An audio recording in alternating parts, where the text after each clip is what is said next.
बच्चों आज हम लेक्चर 3 में पढ़ेंगे क्रांतिक कोण पूर्ण आंतरिक परावर्तन और क्रांतिक कोण पूर्ण आंतरिक परावर्तन में क्या संबंध होता है। जैसा कि पीछे हम पढ़ चुके हैं कि परावर्तन क्या होता है, अपवर्तन क्या होता है, परावर्तन के नियम, अपवर्तन के नियम, समथिंग चीजें। तो आज हम अध्ययन करेंगे क्रांतिक कोण तथा पूर्ण आंतरिक परावर्तन क्या होता है और इनमें रिलेशन क्या होता है। तो चलिए पहले स्टार्ट करते हैं क्रांतिक कोण। तो समझिएगा, यह एक पृष्ठ है एक्स एक्स डैश और यह अपवर्तक पृष्ठ। सपोज करिए कोई कांच है जिसको रंगा नहीं गया है, तो इस पर एक किरण आपतित होगी तो यह जाहिर है कि अपवर्तन इसका होगा।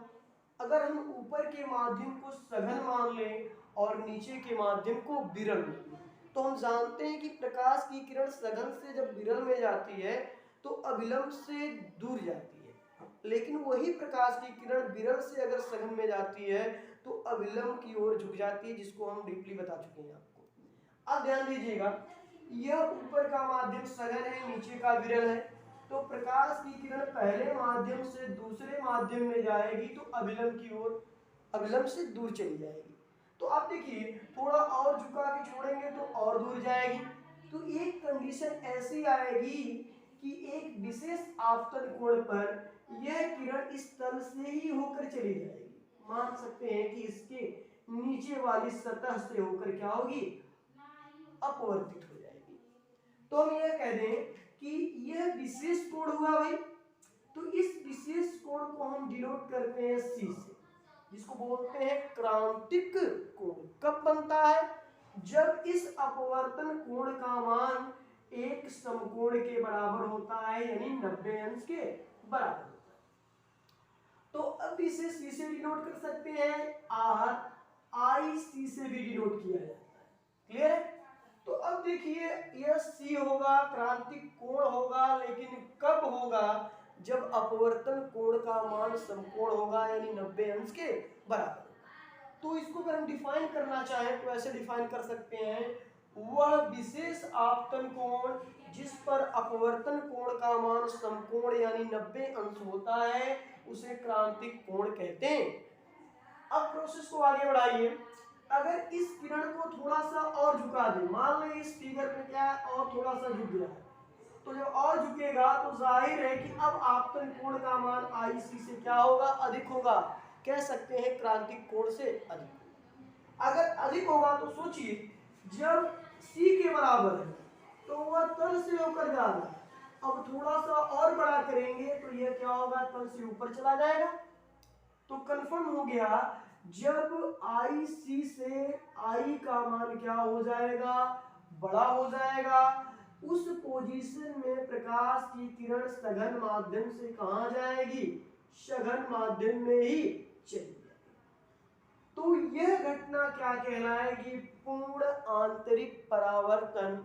और इस स्थिति में यह जो अपवर्तन कोण आपको दिख रहा है, यह जाहिर है कि 90 अंश से क्या हो जाएगा, बड़ा हो जाएगा। कंफर्म है।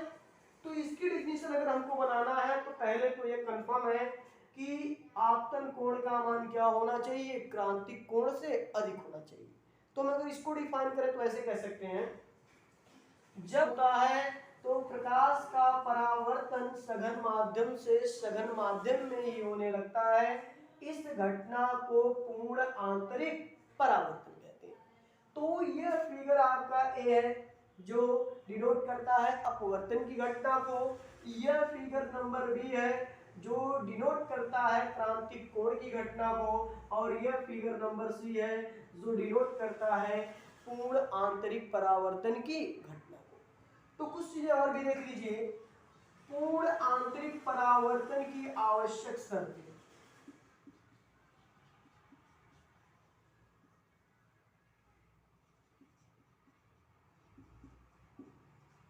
की आवश्यक शर्तें।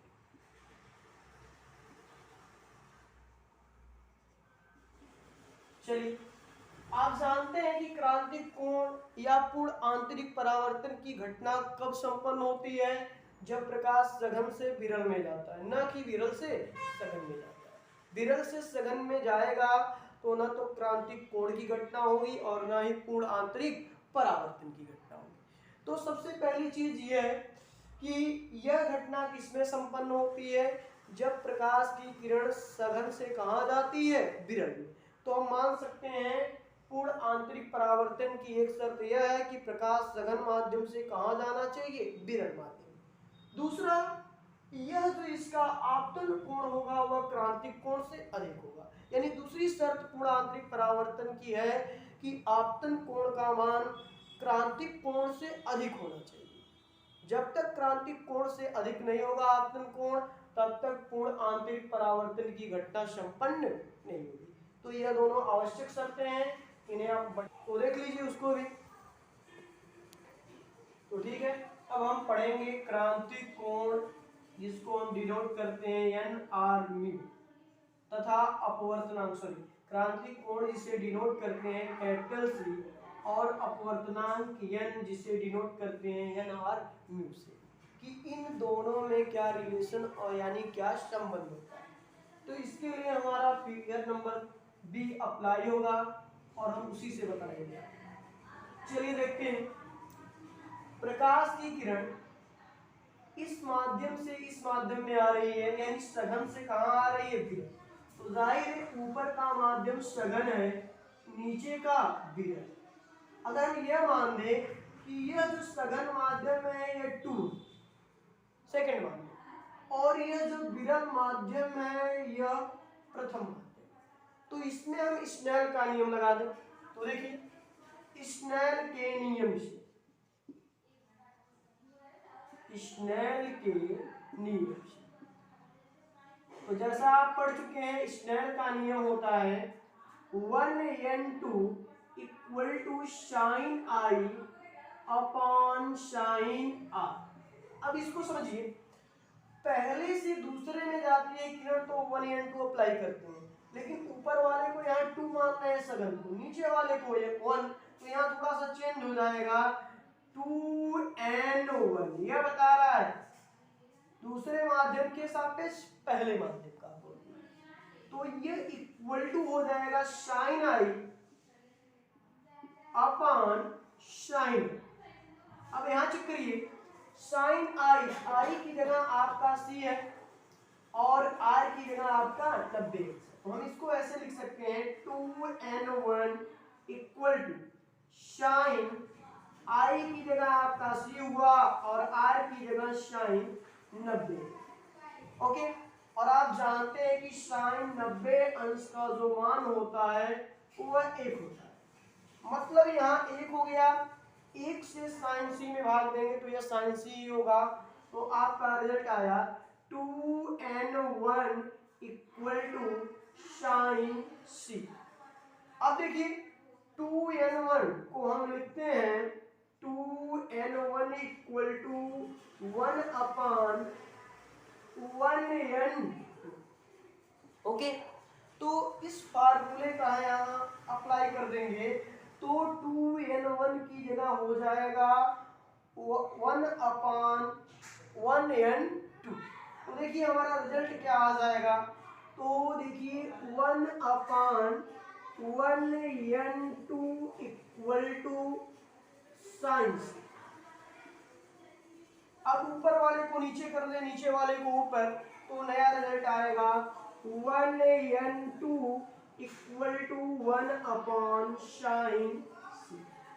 यह काफी प्रचलित फार्मूला है अपवर्तनांक और क्रांतिक कोण के रिलेशन का, काफी इंपॉर्टेंट भी है। इसको इस तरह भी हम लिख सकते हैं, देखिए 1n2 को 1n2 ही रहने दें, और आप जानते हैं कि 1 sine C equal to cosec C होगा, क्योंकि हम पढ़े हैं sine theta equal to 1 upon cosec theta, तो हम इसको कोसेक में चेंज कर सकते हैं, तो हो जाएगा 1n2 इक्वल टू कोसेक सी। यह भी इंपॉर्टेंट फार्मूला है। इस तरह आपका सिंपल निकल गया क्रांतिक कोण तथा अपवर्तनांक में क्या रिलेशन होता है। चलिए कुछ चीजें और भी देख लें। जैसा कि हम पहले से जानते हैं कि जो बैंगनी रंग होता है, जैसे हम पढ़ते हैं विप ग्योर, तो आप जानते हैं जो बैंगनी रंग होता है उसका अपवर्तनांक सबसे कम होता है, और जो लाल रंग होता है उसका अपवर्तनांक जो बैंगनी रंग होता है उसका अपवर्तनांक सबसे अधिक होता है, तथा जो लाल रंग होता है उसका अपवर्तनांक सबसे कम होता है। एक चीज।